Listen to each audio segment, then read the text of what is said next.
Ayah bunda, pernahkah Anda merasa sangat bersalah setelah memberikan hukuman kepada si kecil?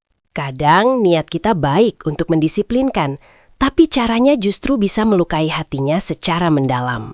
Apakah hukuman yang kita berikan benar-benar mendidik? Atau hanya sekedar pelampiasan emosi? Halo, saya Amanda. Hari ini kita akan membahas 5 kesalahan umum saat menghukum anak yang harus kita hindari. Tujuannya agar kita bisa menjadi orang tua yang lebih bijak tanpa merusak mental anak. Kesalahan pertama adalah menghukum saat emosi kita sedang meledak atau sangat marah. Ketika marah, logika kita seringkali tertutup oleh rasa kesal yang luar biasa. Hukuman yang keluar saat marah cenderung tidak adil dan terlalu berat bagi anak. Anak tidak belajar tentang kesalahannya, melainkan belajar untuk merasa takut pada kemarahan kita.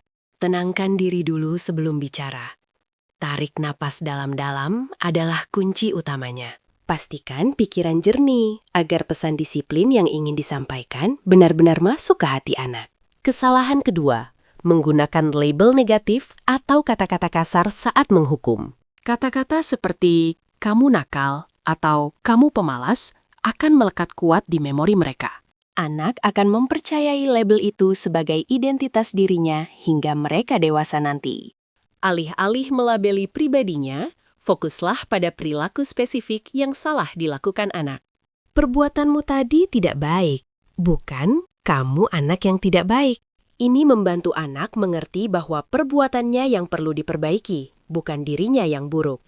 Kesalahan ketiga adalah tidak konsisten dalam menerapkan aturan dan konsekuensi. Hari ini dilarang, besok dibolehkan, karena kita sedang malas berdebat dengan anak. Ketidakkonsistenan ini akan membuat anak merasa bingung dan akhirnya mengabaikan aturan.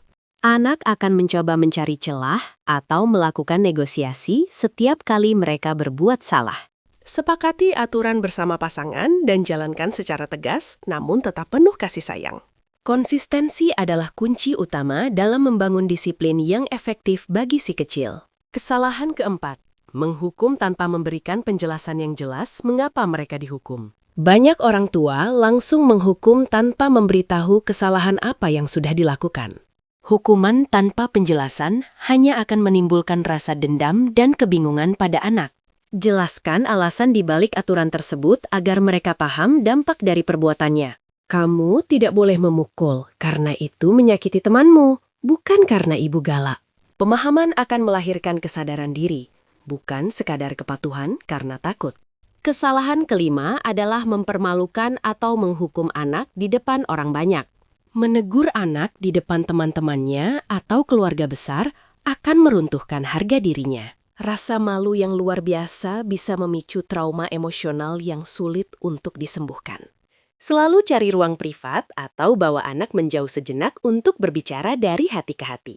Hargai privasi anak sebagaimana kita ingin dihargai sebagai orang dewasa. Menjaga harga diri anak akan membuat mereka lebih terbuka untuk mendengarkan nasihat kita. Ingatlah ayah bunda, tujuan utama disiplin adalah untuk mengajar, bukan untuk menyakiti. Anak-anak butuh bimbingan, pengertian, dan rasa aman untuk bisa tumbuh dengan baik. Mari kita terus belajar untuk mengontrol emosi dan memilih cara mendidik yang lebih positif. Kesabaran kita hari ini adalah investasi besar untuk masa depan karakter anak-anak kita. Semoga tips ini bermanfaat untuk menciptakan suasana rumah yang lebih harmonis. Terima kasih sudah menonton video ini sampai selesai. Saya Amanda, pamit dulu. Jangan lupa like dan subscribe untuk update seru lainnya tentang parenting dan keluarga. Sampai jumpa di video berikutnya. Tetap semangat menjadi orang tua hebat.